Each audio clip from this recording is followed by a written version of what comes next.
നിങ്ങളുടെ favourite shows ഇനി ഒരിക്കലും മിസ്സാവില്ല. ഇപ്പോൾ C5 കാണും നിങ്ങളുടെ ഫേവറേറ്റ് ഷോസ് തികച്ചും സൗജന്യമായി.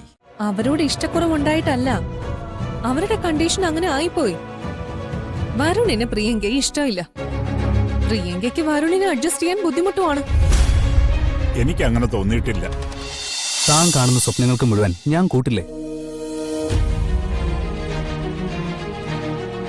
എന്നെങ്കിലും ഒരിക്കൽ ഒന്നിച്ച് ജീവിക്കാമെന്നൊരു വാക്ക് നമുക്കിടയിലില്ലേ? അതൊന്നും നടക്കില്ല ഗൗതം. മനസ്സ് ചത്തിട്ടും ശരീരം ചാവാതെ സൂര്യ ആ വീൽ ചെയറിൽ ഇരിക്കുന്നിടത്തോളം കാലം അതൊന്നും നടക്കില്ല. ഓരോ ദിവസവും കട്ടിലിൽ നിന്ന് എഴുന്നേക്കുമ്പോ അടുത്ത് കിടക്കുന്ന സൂര്യക്ക് ശ്വാസം ഉണ്ടോന്ന് ഞാൻ നോക്കും. മറ്റുള്ളവർ കേട്ടാ അത് ക്രൂരതയാ. പക്ഷെ എന്നെ സംബന്ധിച്ചിടത്തോളം അത് എന്റെ ഉള്ളിലെ പെണ്ണിന്റെ മോഹം.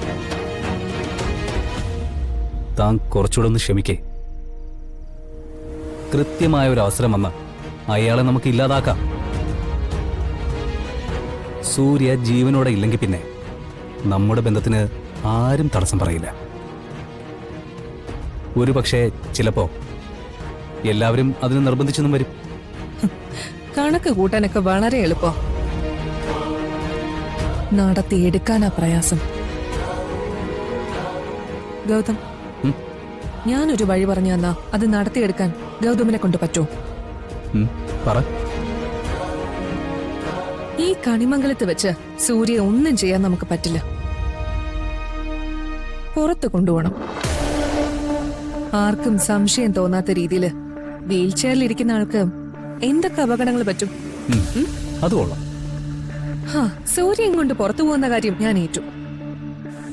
പക്ഷെ തിരിച്ചു വരുന്നത് സൂര്യ ജീവനോടെ അല്ലാതായിരിക്കണം. അങ്ങനെ വന്നാ നിന്റെ മുന്നിൽ ഞാൻ തല കുനിച്ചു നിൽക്കും, നിന്റെ ജീവിതത്തിന് കൂട്ടായി.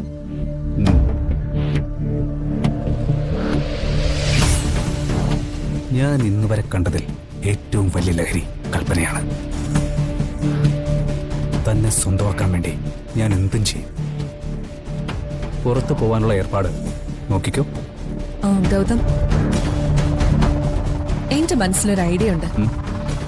സൂര്യയെ പുറത്തു കൊണ്ടുപോകാൻ മാത്രമല്ല, വരുണും പ്രിയങ്കയും തമ്മിലുള്ള അകൽച്ച ഈ കുടുംബത്തുള്ളവരെ ബോധ്യപ്പെടുത്തുകയും വേണം.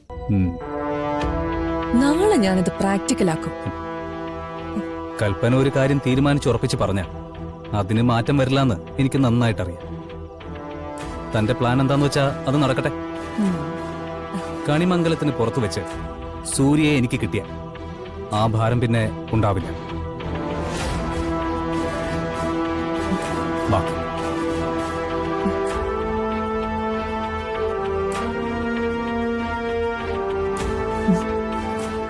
ജീവിക്കണം ഗൗതം. എല്ലാ ദുരിതങ്ങളും കുടഞ്ഞെറിഞ്ഞിട്ട് സന്തോഷത്തോടെ ജീവിക്കണം കുറച്ചു നാള് നിന്റെ കൂടെ.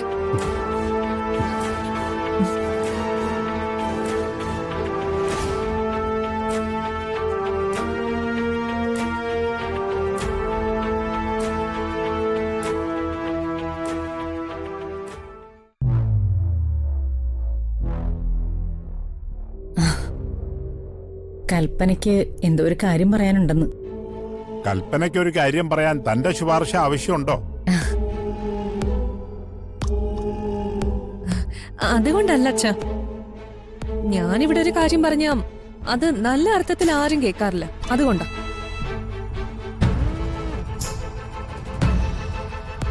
പറയുന്നത് നല്ല കാര്യമായിരിക്കണം. അപ്പൊ ആരുടെ ഭാഗത്തുനിന്ന് എതിർപ്പുണ്ടാവില്ല. എന്തായാലും പറയാമെന്ന കാര്യം പറയേ.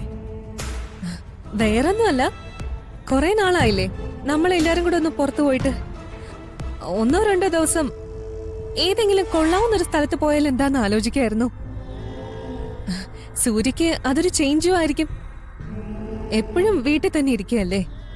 കൽപ്പന, എന്നെ സംബന്ധിച്ചിടത്തോളം ഞാൻ ചുറ്റും കാണുന്ന ഇഷ്ടപ്പെട്ട കാഴ്ചകള് അമ്മ, അച്ഛൻ, വരുൺ, മുത്തശ്ശി, നമ്മളെ സ്നേഹിക്കുന്നവരെ കണ്ടുകൊണ്ടിരിക്കുന്ന ഒരു കാഴ്ചയും ഈ ലോകത്ത് വേറെയില്ലെന്നാ ഞാൻ വിശ്വസിക്കുന്നത്.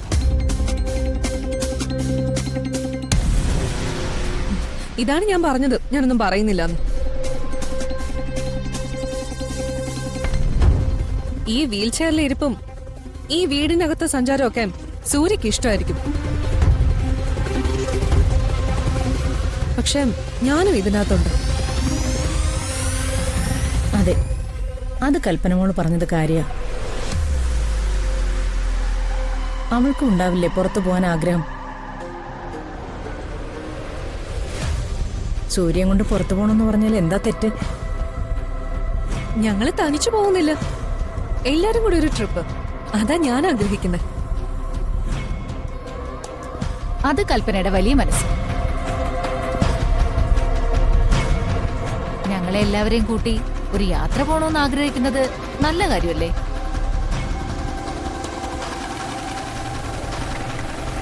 എവിടേക്ക് പോവാനാ നീ ഉദ്ദേശിക്കുന്നത്? ആ, ഞാൻ അങ്ങനെയൊന്നും തീരുമാനിച്ചിട്ടില്ല.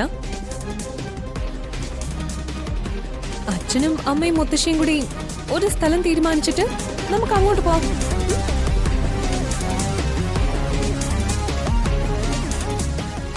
നമുക്ക് പോവാം സൂര്യ. മനസ്സിൽ ഒരുപാട് മുഷിച്ചിലുകളുണ്ട്. അതൊക്കെ അങ്ങ് പോകുന്നെങ്കിൽ പോട്ടെ. ആ എങ്കിൽ പിന്നെ മറിച്ചൊന്നും തീരുമാനിക്കാനില്ലല്ലോ. വരുണും പ്രിയയും ഇതുവരെ അവരുടെ ഹണിമൂൺ ട്രിപ്പിനൊന്നും പോയിട്ടില്ലല്ലോ. അവർക്കൊരു യാത്രയാവട്ടെ, കൂടെ നിങ്ങൾക്കും. അല്ല, അവരെ കൊണ്ടുപോയിട്ട് എന്തിനാ വലിയ? ഇവിടെയുള്ള തമ്മിത്തല്ല് അവിടെ ആവർത്തിക്കാൻ ഒരു യാത്ര പോകാനുള്ള മാനസികാവസ്ഥ വരുന്നുണ്ടെന്ന് ഞാൻ വിശ്വസിക്കുന്നില്ല. അത് നീയാണോ തീരുമാനിക്കുന്നത്? അവനെ കുറ്റം പറയുന്ന എന്തിനാമേ? കൺമുമ്പിൽ കാണുന്നതല്ലേ അവൻ പറയുന്നത്. അവര് തമ്മിൽ ഒരു ചർച്ചയില്ലല്ലോ. അതെ, നല്ലൊരു കാര്യം പറഞ്ഞു തുടങ്ങിയിട്ട് അത് കുഴപ്പം പിടിച്ചൊരവസ്ഥയിൽ കൊണ്ടെത്തിക്കണ്ട. പോകുന്നെങ്കിൽ വരുണും പ്രിയങ്കയും നമ്മളെല്ലാരും കൂടി, അത് മതി. സൂര്യ, അവരോട് ഇഷ്ടക്കുറവുണ്ടായിട്ടല്ല, അവരുടെ കണ്ടീഷൻ അങ്ങനെ ആയിപ്പോയി. വരുണിന് പ്രിയങ്കയെ ഇഷ്ടമില്ല. പ്രിയങ്കയ്ക്ക് വരുണിനെ അഡ്ജസ്റ്റ് ചെയ്യാൻ ബുദ്ധിമുട്ടുമാണ്. എനിക്ക് അങ്ങനെ തോന്നിയിട്ടില്ല. എങ്കിൽ ശരി, ഞാനൊരു കാര്യം പറയാം. നമുക്ക് എല്ലാവർക്കും കൂടി ഒരു സ്ഥലത്തേക്ക് പോവാം. പക്ഷേ ഒന്നിച്ച് വേണ്ട.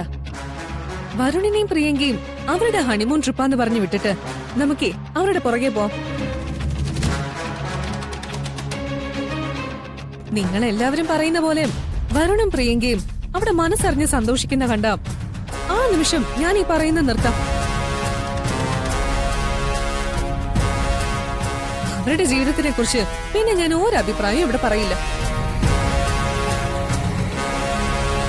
അല്ലെങ്കിൽ എല്ലാവർക്കും മനസ്സിലാക്കാലോ അവരുടെ ബന്ധത്തിന്റെ ആഴം എത്രയാണെന്ന്.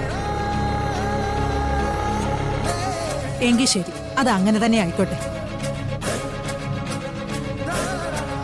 ഇവിടെയുള്ള സംശയരോഗികൾക്ക് അതൊരു ഉത്തരമായിക്കോട്ടെ പരമേശ്വര. ഇതൊക്കെ വേണോ അമ്മേ? വേണം. വരുണും പ്രിയങ്കയും തമ്മിലുള്ള ബന്ധം ഇവർക്കൊക്കെ ബോധ്യപ്പെടണം.